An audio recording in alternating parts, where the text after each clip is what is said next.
খ্রিস্টানদের সাথে মুসলমানদের একটা চুক্তি হবে, তথা আরবের ভয়ঙ্কর গৃহযুদ্ধের ধারাবাহিকতায় খ্রিস্টানদের সাথে মুসলমানদের একটা চুক্তি হবে, যে এই চুক্তির ভিত্তিতে তারা তৃতীয় কোনো শক্তির বিরুদ্ধে যুদ্ধ করবে এবং সেই তৃতীয় শক্তির বিরুদ্ধে যুদ্ধে ওই তৃতীয় শক্তি পরাজিত হবে।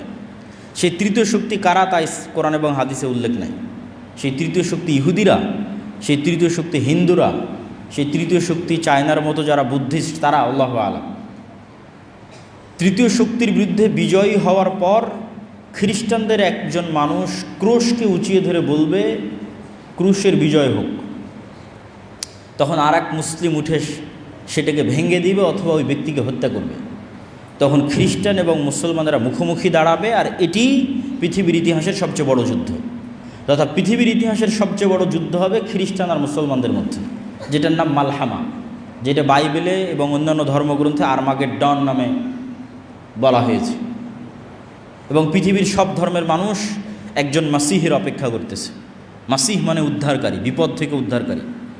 মাসিহাদ দাজ্জালও বিপদ থেকে উদ্ধারকারী, ঈসা মাসিহ বিপদ থেকে উদ্ধারকারী, এবং দুইজনের নামেই মাসিহ লাগানো আছে, ঈসা মাসিহ এবং মাসিহাদ দাজ্জাল।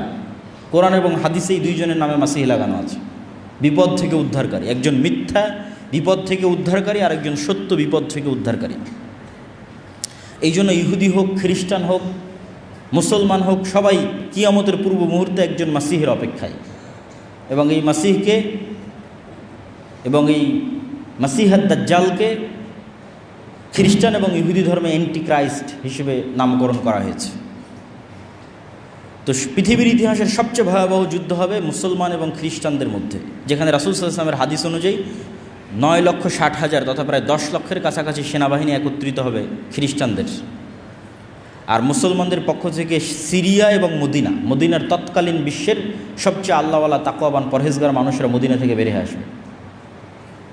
আর সিরিয়া এবং মদিনার মুজাহিদরা জোটবদ্ধ অবস্থায় খ্রিস্টানদের বিরুদ্ধে যুদ্ধ অবতীর্ণ হবে। রাসূল সাল্লাল্লাহু আলাইহি ওয়াসাল্লাম যে জায়গাগুলোর কথা বলেছেন এগুলো হচ্ছে বর্তমান সিরিয়া এবং তুরস্কের সীমান্তবর্তী অঞ্চল, আমাক এবং দাবেক। তুরস্ক এবং সিরিয়ার সীমান্তবর্তী অঞ্চলে এই যুদ্ধ হবে। এবং হাদিসের বিভিন্ন সূত্র অনুযায়ী এই যুদ্ধ 4 দিন চলবে। এবং এই যুদ্ধ এত ভয়াবহ হবে যে আকাশে যদি 1 মাস পাখি উড়ে তাহলে লাশের সারি শেষ করতে পারবে না, এবং কোথাও নিরাপদ জায়গা না পাওয়ায় উড়ন্ত অবস্থাতেই মরে পড়ে যাবে লাশের দুর্গন্ধের কারণে। এবং কোনো বংশে 100 জন মানুষ থাকলে 99 জন মারা যাবে, গনিমতের মালে কেউ সন্তুষ্ট হবে না, কেননা কেউ উত্তরসূরি নাই, উত্তরাধিকারী নাই। এগুলো হাদিসের বিভিন্ন রেওয়ায়েতে এসেছে। তো এই যুদ্ধে যখন মুসলমানেরা বিজয়ী হবে তখন পৃথিবীতে মুসলমানদের সামনে দাঁড়ানোর মতো আর কোনো শক্তি অবশিষ্ট থাকবে না, কেন খ্রিস্টানদের সর্বোচ্চ শক্তির বহিঃপ্রকাশ এই যুদ্ধে তারা করে ফেলেছে, 10 লক্ষ। ফলত মুসলমানদের সামনে দাঁড়াবে এরকম আর কোনো সেনাবাহিনী তখন পৃথিবীতে অস্তিত্বমান নাই। তো মুসলমানদের এই বিজয় অভিযান কিছু বর্ণনা অনুযায়ী তুরস্কের রাজধানী ইস্তাম্বুল, কিছু বর্ণনা অনুযায়ী ইতালির রাজধানী রোম পর্যন্ত পৌঁছে যাবে, ধারাবাহিক বিজয় অভিযান। এবং তার মধ্যে একটা শহর মুসলমানেরা বিজয় করবে অস্ত্র ছাড়াই, জানিবুম মিনহাল বার ওয়া জানিবুম মিনহাল বাহার, এমন এক শহর যার একদিকে সমুদ্র এবং একদিকে সমতল। ততদিন পর্যন্ত কিয়ামত হবে না, লা তাকুমুস সাআহ, ততদিন পর্যন্ত কিয়ামত হবে না যতদিন না বানু ইসহাকের 70,000 মানুষ এখানে যুদ্ধ না করেছে। বানু ইসহাক মানে বানু ইসরাইল। তাহলে এই হাদিস থেকে আর একটা সূক্ষ্ম জিনিস বোঝা যায় যে বানু ইসরাইলের অধিকাংশই অথবা আর কেউই ইহুদি নাই, বরং সবাই মুসলমান হয়ে গেছে। এবং আজকের যারা ইহুদি তারা জেনেটিক্যালি এটা প্রুফ করতে পারবে না যে তারা ইব্রাহিম আলাইহিসসালাতু ওয়াসসালামের সন্তান, কেন ইব্রাহিম আলাইহিসসালাতু ওয়াসসালাম সাদা চামড়ার নন, তথা ইউরোপ এবং আমেরিকার মানুষের গায়ের যে চামড়ার রং এটা ইব্রাহিম আলাইহিসসালাতু ওয়াসসালামের গায়ের চামড়ার রং নয়। ইব্রাহিম আলাইহিসসালাতু ওয়াসসালাম হচ্ছে নূহ আলাইহিসসালাতু ওয়াসসালামের ছেলে সামের বংশধর, আর সামের গায়ের চামড়ার রং হচ্ছে আরব বিশ্বের মানুষের গায়ের চামড়ার রং যেমন তেমন, মেটে সাদা, ধবধবে হলদেটে সাদা নয়। ধবধবে হলদেটে সাদা হচ্ছে ইউরোপ, শীতকালীন অঞ্চল, ইউরোপ, আমেরিকা, রাশিয়া, যারা নূহ আলাইহিসসালাতু ওয়াসসালামের সন্তান ইয়াফেসের বংশধর। তো যেহেতু ইব্রাহিম আলাইহিসসালাম নূহ আলাইহিসসালামের ছেলে সামের বংশধর, এই জন্য তার গায়ের রং বর্তমান আরব বিশ্বের মানুষের গায়ের রং যেমন তেমন। এই জন্য ঈসা আলাইহিসসালামের গায়ের রং, মুহাম্মদ সাল্লাল্লাহু আলাইহি ওয়াসাল্লামের গায়ের রং সব কাছাকাছি একই। আর বর্তমান যারা নিজেদের ইহুদি দাবি করছে এবং ফিলিস্তিনে জোরপূর্বক জায়গা দখল করছে, সব সাদা চামড়া। সুতরাং জেনেটিক্যালি এটা প্রুভ করা সম্ভব নয় যে তারা ইব্রাহিম আলাইহিসসালামের সন্তান। তাহলে ইসহাক আলাইহিসসালামের বংশের 70,000 মানুষ মুসলমান অবস্থায় যুদ্ধ করবে এবং এমন এক শহর বিজয় করবে অস্ত্র ছাড়া। তো কিছু মুহাদ্দিস ব্যাখ্যা করেছেন এটা ইস্তাম্বুল এবং এই যুদ্ধের পরই বিজয় হবে, আর কেউ ব্যাখ্যা করেছেন এটা ইতালি। কেন কিছু জয়ীফ হাদিসে বর্ণিত আছে যে রাসূল সাল্লাল্লাহু আলাইহি ওয়াসাল্লামকে জিজ্ঞেস করা হলো যে মুসলমানেরা আগে ইতালির রাজধানী রোম বিজয় করবে না কুস্তুনতুনিয়া বিজয় করবে। রাসূল সাল্লাল্লাহু আলাইহি ওয়াসাল্লাম বললেন আগে কুস্তুনতুনিয়া বিজয় করবে, তারপরে রোম বিজয় করবে। তো ওখান থেকে অনেকেই ব্যাখ্যা নিয়েছেন যে এটি হচ্ছে ইতালির রাজধানী রোম। এবং যুক্তিতে কেন টিকবে, আসলে এত বিশাল যুদ্ধের পর পৃথিবীতে আর মুসলমানদের সামনে দাঁড়ানোর মতো কোনো অস্তিত্বশীল শক্তি নাই। এবং মুসলমানদের এই বিজয় অভিযানের কারণে ইহুদি এবং খ্রিস্টানেরা বিপদগ্রস্ত থাকবে। কেন মুসলমানরা সব বিজয় করে নিয়েছে, মসজিদে আকসা বিজয় করে ফেলেছে, ইউরোপ বিজয় করে ফেলেছে, ভারত বিজয় করে ফেলেছে। এগুলো অনেক হাদিস থেকে একত্রিত করে আমি বলতেছি, এগুলো প্রত্যেকটা কথার পিছনে বিভিন্ন হাদিস আছে। তো যেহেতু মুসলমানদের সামনে আর কোনো বাধাই নাই, সব বিজয় করে ফেলেছে, মসজিদে আকসা, ভারত, ইউরোপ সব বিজয় করেছে, তো ইহুদি খ্রিস্টানেরা তো বিপদে। তো এই জন্য এবার তাদেরকে উদ্ধার করার জন্য, বিশেষ করে ইহুদিদেরকে উদ্ধার করার জন্য দাজ্জালের আগমন হবে। এবং দাজ্জাল মুসলমানদের এই ভয়াবহ বিজয় অভিযানকে থামানোর জন্য শয়তান অদৃশ্য থেকে আওয়াজ দিবে, দাজ্জাল তোমাদের বাড়ি ঘরে প্রবেশ করেছে। এবং মুজাহিদরা তাদের এই বিজয় অভিযান থামিয়ে, কেন এটা পৃথিবীর ইতিহাসের সবচেয়ে ভয়াবহ ঘটনা যে দাজ্জাল বের হয়ে গেছে, শকিং নিউজ, এর চেয়ে ভয়ঙ্কর সংবাদ আর হতে পারে না। এই জন্য বিজয় অভিযান বাদ দিয়ে সব দামেশকে ফিরে আসবে খুঁজতে যে আসলে দাজ্জাল বের হয়েছে কিনা। কিন্তু ততদিনেও দাজ্জাল বের হয়নি। কিন্তু দামেশকে ফিরে আসতে আসতে অথবা ফিরে আসার পরপরই সত্যি সত্যি দাজ্জাল বের হয়ে যাবে। এবং দাজ্জাল বের হবে যেহেতু এক্সট্রা অর্ডিনারি, ভয়ঙ্কর, অমানবিক এবং অলৌকিক ক্ষমতা নিয়ে, যা মানুষের সাধ্যের মধ্যে নয়, এরকম ভয়াবহ অলৌকিক ক্ষমতা নিয়ে যেহেতু দাজ্জাল আসবে, সেহেতু নিমিষেই যেই মুমিন মুজাহিদরা বিশ্বের প্রায় সকল পরাশক্তিকে পরাজিত করে মুসলমানদের বিজয় নিশ্চিত করেছে, তারা নিমিষেই নিজেদের জন্য পৃথিবীকে সংকুচিত অবস্থায় পাবে এবং দাজ্জালের ফিতনা মোকাবেলা করার মতো কোনো শক্তি সামর্থ্য তাদের কাছে থাকবে না।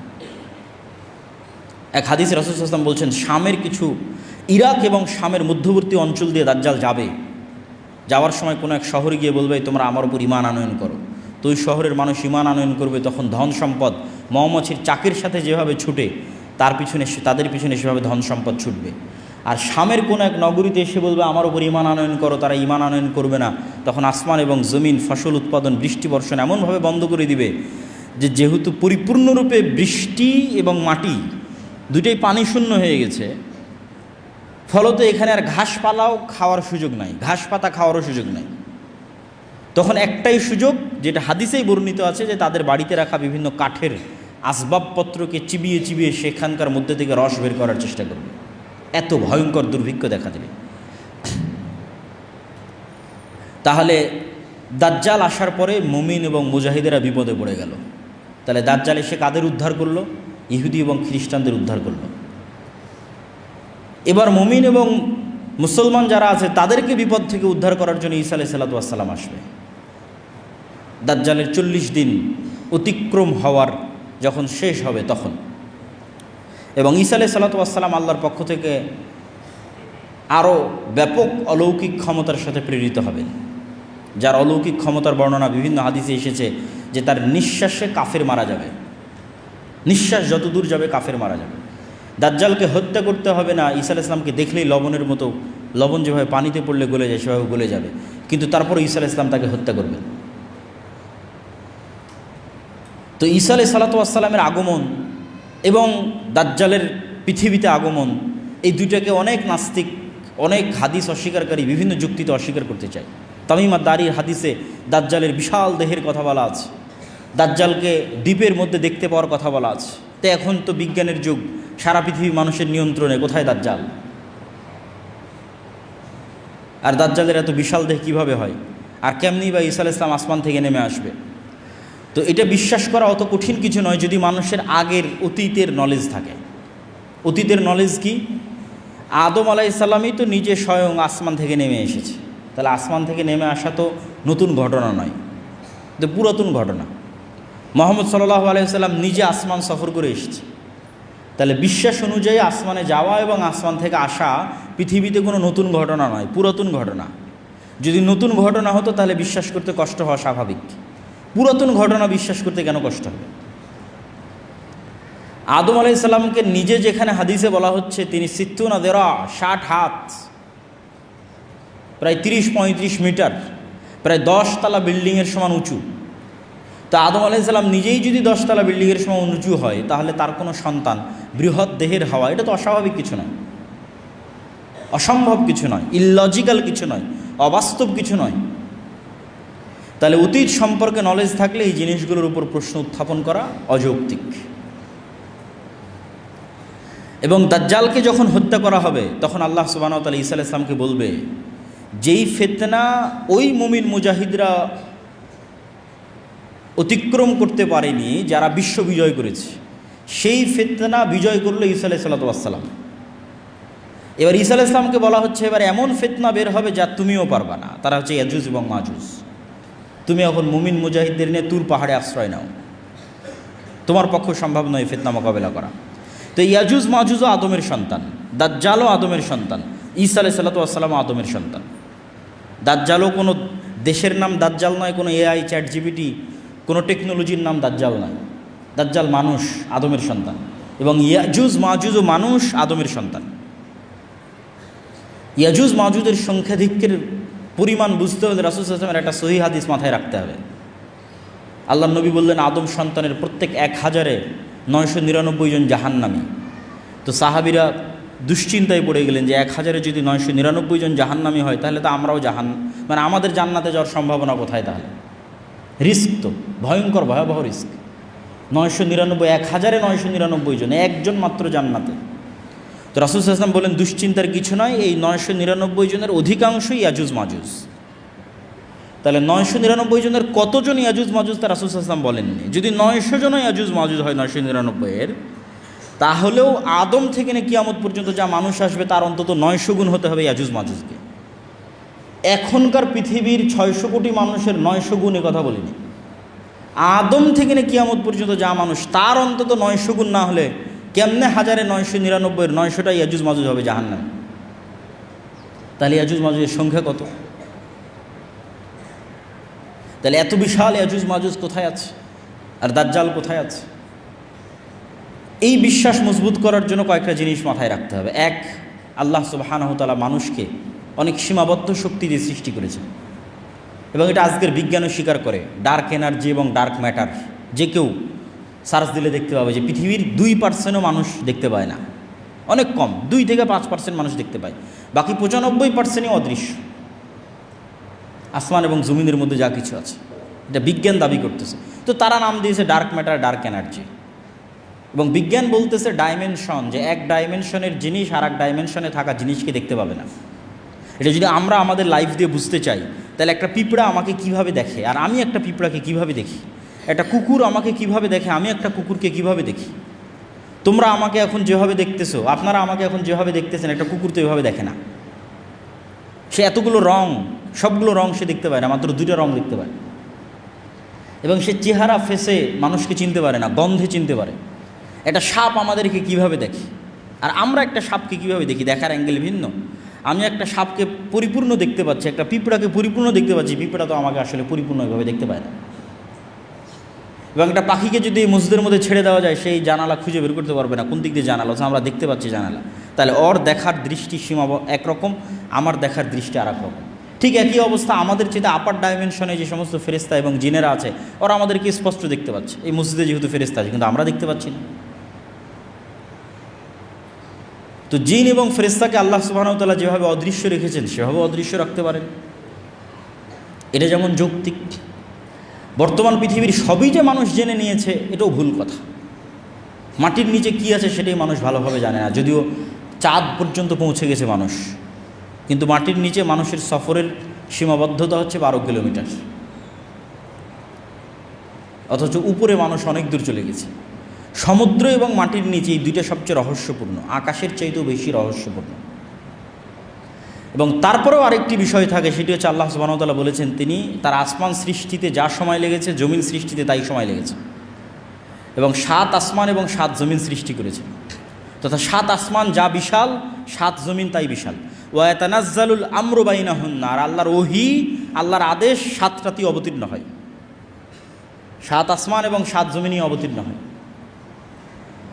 তো আল্লাহ সুবহানাহু ওয়া তাআলা অন্য জমিনেও রেখে থাকতে পারেন দাজ্জালকে, ইয়াজুজ মাজুজকে। এবং সূরা কাহফে যত ব্যতিক্রম ঘটনাগুলো আছে, এই ব্যতিক্রম ঘটনাগুলো অনেক বেশি ব্যতিক্রম, যেগুলো কিয়ামতের পূর্ব মুহূর্তে সংঘটিত বিষয়ের প্রতি ঈমানকে মজবুত করতে সহযোগিতা করে এবং দাজ্জালের ফিতনা থেকে বাঁচার ক্ষেত্রে মানুষের রাস্তা তৈরি করে দিতে পারে। সূরা কাহফে 4টা ঘটনা আছে। আসহাবে কাহফের ঘটনা, তা আসহাবে কাহফের ঘটনা থেকে শিক্ষা কি? মানুষ আসহাবে কাহফ ঈমান বাঁচাতে যেমন পৃথিবী থেকে ডিসকানেক্ট হয়ে গেছে, মানুষ যদি ঈমান ধরে রাখতে চায় দাজ্জালের সময় অথবা তার পূর্ববর্তী ভয়াবহ ফিতনার সময়, তাহলে ওইভাবে পৃথিবী থেকে ডিসকানেক্ট হয়ে যেতে হবে আসহাবে কাহফের মতো। আর পরকালের প্রতি ঈমান লাগবে আসহাবে উখদুদের মতো, যারা জ্বলন্ত আগুনের মধ্যে ঢুকে গেছে। কেন?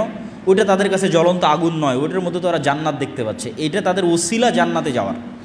আপনার কাছে এটা আমি আগুনে পুড়ে মারা যাব, আর আরেকজনের কাছে আমি এটাতে আগুনে ঢুকে জান্নাতে যাব, চিন্তার পার্থক্য। আপনার কাছে আরে ভয়াবহ আগুন, এই আগুনের মধ্যে ঢুকলে তো আমার অনেক কষ্ট, আর আরেকজন আর এই আগুনে ঢুকলে তো আমি জান্নাতে চলে যাব। তাহলে একজনের কাছে মৃত্যু জান্নাতে যাওয়ার ওসিলা, আর আরেকজনের কাছে মৃত্যু ভয়ের কারণ। এটাই তো বিশ্বাসের পার্থক্য। যার কাছে মৃত্যু জান্নাতে যাওয়ার ওসিলা, তথা যার পরকালের প্রতি বিশ্বাস মজবুত, তার কাছে মৃত্যু তো জান্নাতে যাওয়ার ওসিলা। তো এখন সামনে আগুন থাকুক আর যাই থাকুক সেটা তো বিষয় নয়। তাহলে পরকালের উপর ঈমান যত মজবুত, ও আসহাবে উখদুদের মতো ব্যবহার করতে পারবে দাজ্জালের ফিতনার সময়, কেন? তার কাছে মৃত্যু জান্নাতে যাওয়ার ওসিলা। আর যার পরকালের উপর ঈমান নাই, দুনিয়ায় যার কাছে সব কিছু, অবৈধ 1 টাকার প্রতিও যার লোভ আছে, অবৈধ 1 টাকার উপরও যার লোভ আছে, তার পক্ষে দাজ্জালের ফিতনা থেকে বেঁচে থাকা সম্ভব নয়। তো আসহাবে কাহফের ঘটনা আছে সূরা কাহফের মধ্যে। তারপরে ঘটনা আছে যুলকারনাইন, ইয়াজুজ মাজুজ। তো ইয়াজুজ মাজুজের ঘটনা তো অতীতে, তাহলে বিশ্বাস করতে কেন কষ্ট হবে? কোরআনে ইয়াজুজ মাজুজকে দেখানো হচ্ছে অতীত একটা ঘটনা হিসেবে, যে যুলকারনাইন সফর করলো, এক এরিয়ায় গেল যেখানে ইয়াজুজ মাজুজ, এবং তাদেরকে আবদ্ধ করে দিল। তাহলে ইয়াজুজ মাজুজের অস্তিত্ব অতীতেই দেখা যাচ্ছে, তো ভবিষ্যতে তো অস্তিত্ব আরও সহজ। অমিন কুল্লে হাদাবি ইয়াংসিলুন, প্রত্যেকটা উঁচু জায়গা থেকে তারা দলে দলে নেমে আসবে, আল্লাহ সুবহানাহু ওয়া তাআলা কোরআন মাজিদে বলেছেন। তারপরের আশ্চর্যের ঘটনা হচ্ছে ঈসা আলাইহিস সালাতু ওয়াস সালাম, মূসা আলাইহিস সালাতু ওয়াস সালাম এবং খিজির, এটাও সূরা কাহফের মধ্যে। যে আল্লাহ সুবহানাহু ওয়া তাআলা চাইলে বলতে পারতেন, মূসা উমুক শহরে উমুক গ্রামে আমার একজন বান্দা আছে যে তোমার চেয়ে জ্ঞানী। তা না বলে আল্লাহ বললেন, মাছ নাও, ভাজো, মৃত মাছ নিয়ে সমুদ্রের ধার দিয়ে হাঁটতে থাকো, যেখানে মাছ জীবিত হয়ে যাবে সেখানে পাবা। রহস্যপূর্ণ। এবং খিজির আলাইহিস সালাতু ওয়াস সালাম এমন সব ঘটনা ঘটালেন যেগুলো পৃথিবীর ফিজিক্স অনুযায়ী সম্ভব নয়। ভবিষ্যতে কোন বাচ্চা তার বাপ মাকে হত্যা করবে, সেই বাচ্চাকে তিনি অতীতে হত্যা করতেছেন। এ তো টাইম নিয়ে যত মানুষের, আধুনিক যুগে যত মানুষের বিভিন্ন গবেষণা এবং বিশ্লেষণ আছে, এবং টাইম ট্রাভেল, যে সময়ের মধ্যে সফর করা, ভবিষ্যৎ দেখে আসা, অতীতে সমাধান করা, এই ধরনের সব আশ্চর্য ঘটনা খিজির আলাইহিস সালাতু ওয়াস সালাম ঘটাচ্ছে। তো খিজির আলাইহিস সালাতু ওয়াস সালাম এই পৃথিবীরও হতে পারেন, অন্য পৃথিবীরও হতে পারেন। তিনি সালামকে চিনতে আশ্চর্য হচ্ছেন সালাম শুনে, যে জান্নাতের সালাম এখানে কীভাবে, কোন মূসা, দুনিয়ার যে নবী মূসা সেই নবী মূসা? হ্যাঁ। তো পুরো ঘটনার অ্যাঙ্গেলগুলো এবং প্রতিটা পয়েন্ট অনেক আশ্চর্যজনক, এবং শেষ পর্যন্ত বিদায়ও আশ্চর্যজনক। তো এই জন্য সূরা কাহফের প্রত্যেকটা ঘটনাই কিয়ামতের পূর্ব মুহূর্তের সাথে কোনো না কোনোভাবে কানেক্টেড আছে। আল্লাহ সুবহানাহু ওয়া তাআলা খিজিরকে যেভাবে অদৃশ্য রেখেছেন, অথবা অদৃশ্য রাখতে পেরেছিলেন যদি খিজির মারা গিয়ে থাকে, কেন কোরআন এবং হাদিসে কোনো উল্লেখ নেই যে খিজির মারা গেছেন কিনা, না জীবিত আছেন, আল্লাহু আ'লাম। তো সেভাবে আল্লাহ দাজ্জালকে অদৃশ্য রাখতে পারেন, সেভাবে আল্লাহ সুবহানাহু ওয়া তাআলা ইয়াজুজ মাজুজকে অদৃশ্য রাখতে পারেন। এই জন্য অনেক কিছুই শিক্ষা আছে সূরা কাহফের মধ্যে। আর সূরা কাহফের মধ্যে সবচেয়ে যেটা ব্যতিক্রম ঘটনা, দুই ভাই বাগানওয়ালা, ওমা আযুন্নু সাআহ, আমি মনে করি না যে কিয়ামত কায়েম হবে। এই জন্য বলেছি ইসলামের সারমর্ম তাওহীদ আর কিয়ামত। সে বিশ্বাস করে না যে কিয়ামত হবে, ওটাকেই আল্লাহ সুবহানাহু ওয়া তাআলা সূরা কাহফের মধ্যে শিরক হিসেবে উল্লেখ করছেন। যে এক ভাই বিশ্বাস করে না কিয়ামত হবে, তখন আরেকজন বলতেছে আমি আল্লাহর সাথে শরীক করা থেকে পরিত্রাণ চাই। তো যাক, সূরা কাহফের উপর আরেকদিন বিস্তারিত আলোচনা করা যাবে। আমরা বক্তব্যের সারমর্ম এবং সংক্ষিপ্ত অবস্থার মধ্যে চলে আসি। তো এই পুরো ঘটনা কিয়ামতের পূর্ব মুহূর্তে সংঘটিত ফিতনাগুলো থেকে আমাদের জন্য শিক্ষা কী? আমাদের জন্য দুইটা শিক্ষা। এক, কবে হবে, কখন হবে, এইটার পিছনে পড়ে থাকা, এইটা কখনো কোরআন এবং হাদিসের দিক নির্দেশনা নয়। কেন দিক নির্দেশনা নয়? প্রত্যেক মানুষের মৃত্যুই তো তার কিয়ামত। তাহলে কখন ঈসা আলাইহিস সালাম আসবে, কখন দাজ্জাল আসবে, কখন ইমাম মাহদি আসবে, এটার আগেই তো আপনার কিয়ামত হয়ে যাচ্ছে, আপনার মৃত্যু। কিয়ামত মানে কি? আপনি পরকালকে দেখবেন। তো মৃত্যুর পরেই তো মানুষ পরকালকে দেখে ফেলে। মৃত্যুর মাধ্যমে সে বারজাকি জগতে জাহান্নামও দেখে ফেলে, জান্নাতও দেখে ফেলে। হয় পাখি হিসেবে জান্নাতে উড়ে, আর না হলে তার কবর বরাবর জাহান্নামের দরজা খুলে দেওয়া হয়তো, সব তো দেখেই নিল। ফেরেশতা জিজ্ঞাসাবাদ করে, তো পরকাল তোর দেখাই শেষ। তাহলে কিয়ামত ঘটা পর্যন্ত অপেক্ষা করতে হচ্ছে না তো, ঈসা আলাইহিস সালাম ইমাম মাহদি আসা পর্যন্ত অপেক্ষা করতে হচ্ছে না তো, আপনার মৃত্যুই তো আপনার কিয়ামত। এটা হলো 1 নম্বর পয়েন্ট। 2 নম্বর পয়েন্ট, ইমাম মাহদি আসলে, ঈসা আলাইহিস সালাম আসলে, দাজ্জাল আসলে নতুন কোরআন আসবে নাকি? নতুন নবী আসবে নাকি? নতুন হাদিস তৈরি হবে নাকি? না, নতুন কোরআনও আসবে না, নতুন হাদিসও হবে না। বরং এই পুরো ঘটনা থেকে আপনারা এটি দেখলেন যে ঈসা আলাইহিস সালাম আসার পূর্বেই, দাজ্জাল আসার পূর্বেই কোনো নবী ছাড়া এবং কোনো নতুন কোরআন ছাড়া এবং নতুন হাদিস ছাড়া আমার এবং আপনার মতো মুসলমানেরা বিশ্ব বিজয় করবে।